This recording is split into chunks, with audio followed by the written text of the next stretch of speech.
Hey guys, it's Katrina from howtostartamomblog.com. Now, I've done 2 previous videos on Pinterest, kind of Pinterest basics, how to set up your account, how to switch to a business account, and look at the analytics. And now I'm going to be showing you about Rich Pins.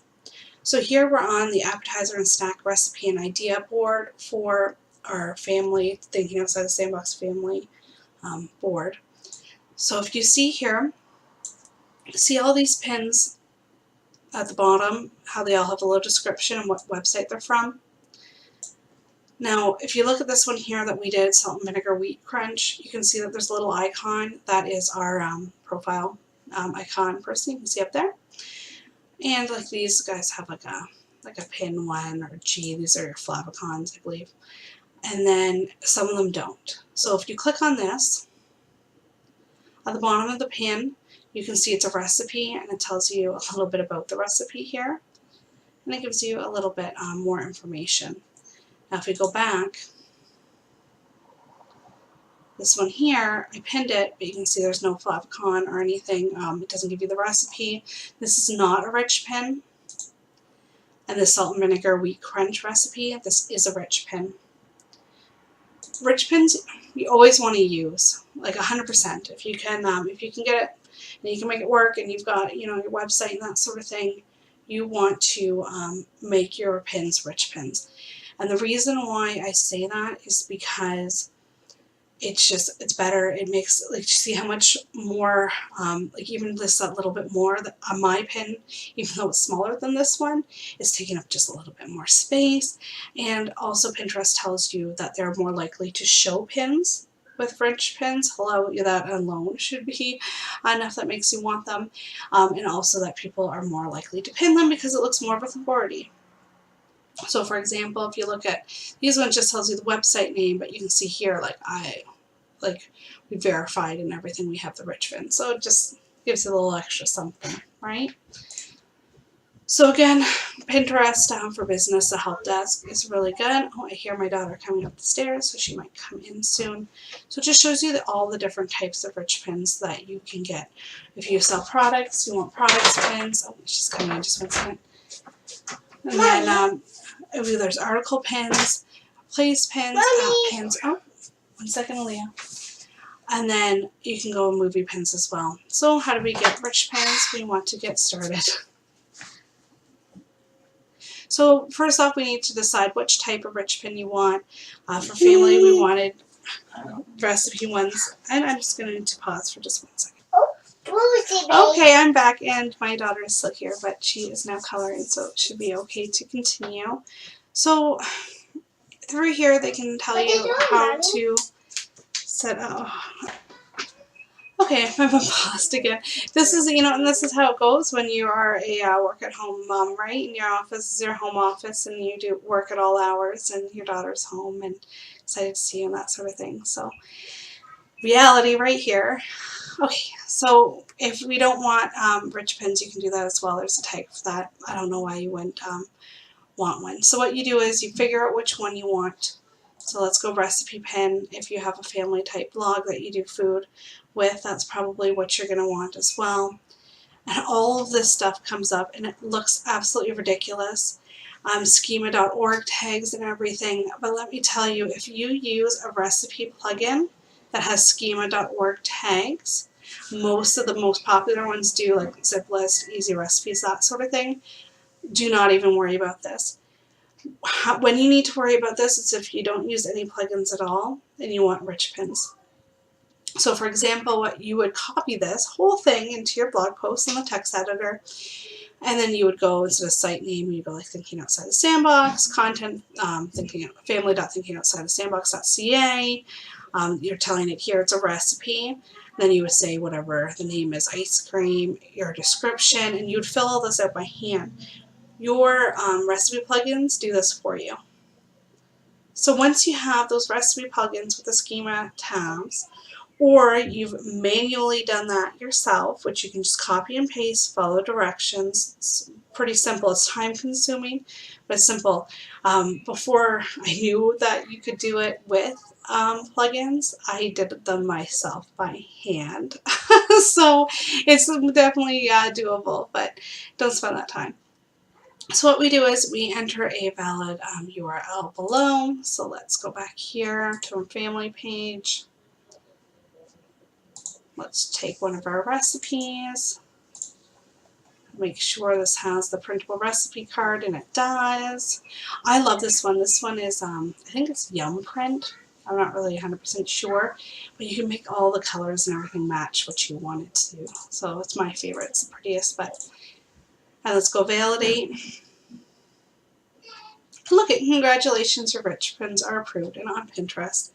So now if, for example, you haven't done all the tags on every post or whatever, try a few different ones. Don't just give up. But see, you can see here double chocolate brownies, and it shows us what a rich pin is here. So let's go back for a second and wait for it for a second. We want to go back to rich pins. Let's go into, let's see, article pins. Because if, say, for example, you don't do recipes, we do have a lot of articles. You can see here that the article rich pins, like you need to put this code in somewhere, and then open graph tags, which is very similar to kind of that schema markup, but this is, I don't understand this fully, and I understand the schema. And there's the schema right there as well. So you can do these things again on your own, or your theme might do it for you. Let's go rich pin validator. Let's choose a pin that has nothing to do with recipes. So this one is just how to decorate a toddler room for under $40. There's my beautiful daughter who you heard earlier, but this was about 2 years ago now. So she has a tiny bit more hair. So, and then let's see here, we put in the URL and we validate. Now let's see what this one says, because I do not have any schema markup that I did on my own. And look at, ta-da! It must be in my theme. So it just shows you here in the gray spot. Instead of it showing you the ingredients, it shows you the first probably 300 or 350 words of the article. And then, of course, my description would be under there as well. Again, it's all about taking up the most amount of real estate as possible on Pinterest, because those are the people that will click through on your site.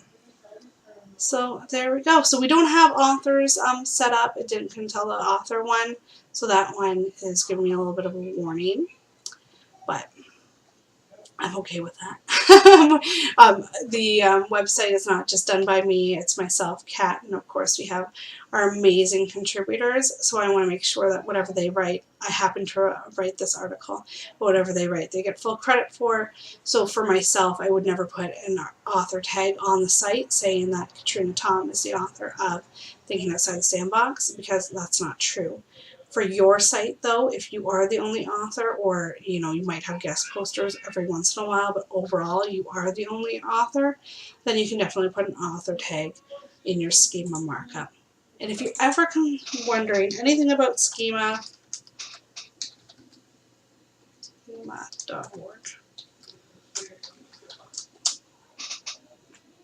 So just go to schema.org, and it gives you all the information that you need to know. And you can see that there's schemas for everything. Like, so, if you're a place, if you're a local business, if you want to have, different tags show up, like a crazy amount of information here.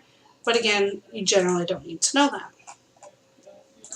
All right, so pretty much that is all that I really wanted to show you with Pinterest. If there's any other questions that you have, then I'm definitely more than welcome to show you them.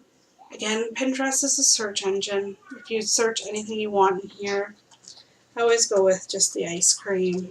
It's kind of my default. So if you were writing posts on ice cream, you have a blog about ice cream, put ice cream into Pinterest, because look at homemade ice cream recipes, homemade ice cream cake. Oh, ice cream cake stand. Healthy ice cream cake. See how I'm pulling all of these different boards and different post ideas And I know that they're going to rank because they're showing up the very top here in Pinterest. Just like Google, you want to, the most relevant searches are at the top. Most relevant searches are off to the left-hand side in Pinterest. So just make sure you can keep going if like you only had a website on ice cream, but quite frankly, the first few are more than enough to give you ideas. My last tip of the day is going to be search for whatever it is that you're writing about, and you can see that what pins there are. See this post, you even have to expand it. This takes up so much real estate. I'm going to be more likely to click on this one than I will on this little tab here, only because look at, I'm scrolling down, I don't see that tab one anymore, and I go, huh, that ice cream looks good, even if I missed this whole first section. Probably hearing my daughter, she's in the bath now with my husband's bathing her and she's screaming. So just so you can always look, see what other people are doing, see what you like, what you don't like, and figure out your own style from there. Do what's best for you. Okay, well thanks guys. Let me know if you have any questions. Again, the Facebook group is the How to Start a Mom Blog,